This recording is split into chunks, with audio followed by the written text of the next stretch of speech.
Selamat pagi dan selamat siang Bu Ani. Perkenalkan nama saya Princesa Yesenia dengan NRP E121700067. Di kesempatan kali ini, saya akan mempresentasikan tugas pertama di mata kuliah Creative Industry Internship Final Project Presentation, yaitu analisa media pameran interaktif offline. Yang akan saya angkat pada presentasi ini adalah pameran Future Park karya TeamLab. Pertama-tama, apa sih TeamLab itu? TeamLab adalah tim indisipliner asal Jepang yang didirikan oleh Toshiyuki Inoko pada tahun 2001. Dia ingin membuat tim ini sebagai tempat bereksperimen dan ingin membuat orang-orang yang masuk ke dalam timnya adalah orang yang percaya pentingnya proses berulang untuk tujuan penciptaan. Dalam timnya terdiri dari berbagai ahli, mulai dari seniman, programmer, insinyur, animator, ahli matematika, hingga arsitek.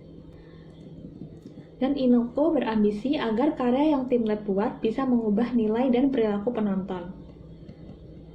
Di era modern ini, anak-anak terobsesi dengan smartphone, dan pendidikan saat ini lebih mengutamakan hafalan dan hitungan, di mana pada kenyataannya kreativitas dan kerjasama tim yang lebih dibutuhkan.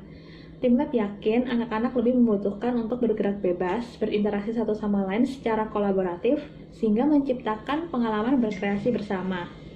Dari keinginan tersebut, TeamLab membuat Learn and Play Future Park, sebuah pameran seni interaktif menggunakan teknologi digital dengan konsep kreasi kolaborasi. Proyek ini proyek eksperimental yang fokus pada hubungan antar manusia menggunakan seni digital, yang bertujuan untuk mengeksplorasi hubungan antara manusia dengan alam dan dunia lewat karya seni, salah satunya adalah teknologi. TeamLab sudah mengadakan pameran Future Park ini di berbagai negara, mulai dari negara asalnya yaitu Jepang, hingga ke Korea, China, Thailand, Dubai, Amerika, Australia, Singapura, dan pernah berpameran di Indonesia. Di berbagai negara, pameran Future Park ini sudah dibuka secara permanen, namun terpaksa tutup sementara karena pandemi COVID-19. Pada tahun 2017, untuk pertama kalinya, Future Park diadakan di Indonesia, tepatnya di Plaza Indonesia, Jakarta. Di pameran ini terdapat 7 instalasi, yaitu Sketch Aquarium, Sketch Town, Sketch Town Papercraft, Connecting Block Town, Hopscotch for Geniuses, Lightball Orchestra, Story of the Time When Gods Were Everywhere. Pameran ini berlangsung dari 6 Juni hingga 8 Oktober 2017. Di tahun 2018, Future Park kembali hadir di Indonesia, namun berbeda dari sebelumnya. Kali ini diadakan di Gandaria City, Jakarta. Dan pameran ini berlangsung dari 20 Juni 2018 hingga Januari 2019. Di periode ini, Future Park hadir dengan 5 instalasi, yaitu Graffiti Nature, Lost, Immersed, and Reborn, Sliding Through the Fruit Field, Lightball Orchestra, Sketch Christmas, dan Animals of Flowers Symbiotic Lives. Seni instalasi ini akan berinteraksi dengan pengunjung dan lingkungan sekitar, sehingga menciptakan momen unik yang mengubah aktivitas individu menjadi aktivitas kolaboratif dan memberikan pengalaman hubungan manusia yang harmonis dan kooperatif. Menurut website tukangide.com, 5 instalasi di Gandaria City ini dikerjakan oleh 600 orang dari berbagai profesi. Tentu pembuatan instalasi ini tidaklah mudah, mengingat TeamLab sendiri terdiri dari berbagai profesi yang harus bekerja sama membuat instalasi ini. Besarnya instalasi dan asal negara yang bukan dari Indonesia bisa menjadi kendala dalam pembuatan pameran ini. Pemilihan venue juga menjadi pertimbangan, karena tahun 2018 ini diadakan di venue yang berbeda dari tahun 2017. Pihak-pihak promotor dan penyelenggara juga perlu melakukan persiapan yang matang sebelum diselenggarakannya pameran ini. Biaya berpameran di media teknologi digital dan secara offline tentu tidaklah murah. Bisa memakan biaya ratusan juta hingga miliaran rupiah. Terlihat dari besarnya instalasi, layar yang besar hingga hampir ke seluruh ruangan, dan interaktif dengan sentuhan serta menghasilkan suara.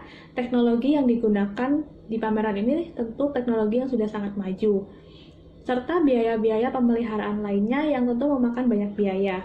Tapi dengan hasil karya yang luar biasa ini, pameran ini menjadi sebuah pameran yang worth to try. Terbukti dari tim lab yang pernah mengadakan pameran di Indonesia sebanyak 2 kali. Di tahun 2018, ketika semua sudah serba sosial media, banyak masyarakat yang antusias karena pameran ini sangat instagramable. Terlihat dari banyaknya postingan Instagram yang diupload pengunjung dan di-tag di Instagram Future Park Jakarta. Dengan begitu, bisa menjadi salah satu kegiatan promosi pameran Future Park ini. Bagi pengunjung, dengan tiket masuk 150.000 hingga 175.000, harga ini terbilang cukup tinggi. Namun, dengan harga tersebut, pengunjung tidak perlu jauh-jauh ke Jepang ataupun Singapura untuk menikmati pameran Future Park ini. Sehingga dengan harga tersebut sangat worth it untuk pengunjung, karena masih jarang dan masih sedikit pameran interaktif seperti Future Park ini, dan Future Park ini sangat kids friendly. Pameran Future Park ini bisa menambah referensi bagi seniman Indonesia, karena sangat menarik dan mengikuti perkembangan zaman. Untuk masyarakat umum, adanya pameran Future Park ini bisa menambah pengalaman masyarakat tentang seni dan teknologi. Pameran Future Park ini bisa melatih sensor motorik anak dan rasa penasaran anak, sehingga anak bisa explore, bergerak bebas, dan berinteraksi dengan instalasi maupun pengunjung lainnya. Karena instalasi yang ada di Future Park ini sangat memanjakan panca indera kita. Dan dengan adanya pameran Future Park ini bisa mematahkan opini masyarakat tentang pameran yang biasanya dibilang tempat yang klasik, tua, dan membosankan. Kelemahan dari pameran ini yaitu karena dilakukan secara offline sehingga hanya bisa dilakukan di tempat dan dalam periode tertentu saja. Biaya yang dikeluarkan tentu juga banyak, dan bagi pengunjung biaya tiket masuknya terbilang cukup tinggi. Selain itu, instalasinya bisa rusak karena kelalaian pengunjung maupun dari pihak penyelenggara yang kurang waspada dan kurang perhatian. Namun, kelebihannya adalah dengan mengadakan di Indonesia, bisa meningkatkan eksistensi tim lab dan pihak-pihak lainnya. Pengunjung bisa menikmati instalasi tersebut secara nyata, bahkan bisa menyentuh dan berinteraksi langsung dengan instalasinya. Dan karena masih sedikit pameran seperti Future Park ini bisa menjadi daya tarik sendiri bagi masyarakat. Dan pameran ini cocok untuk semua umur, bahkan sangat kids friendly. Kesimpulannya adalah Future Park salah satu instalasi interaktif offline yang menggunakan teknologi digital, serta sudah berkembang di berbagai negara. Dengan mengadakan di Indonesia, tim lab dan Future Park bisa meningkatkan eksistensinya, dan pengunjung pun bisa mendapatkan pengalaman baru tentang dunia seni dan digital walaupun dengan biaya yang cukup tinggi. Sekian presentasi dari saya, terima kasih.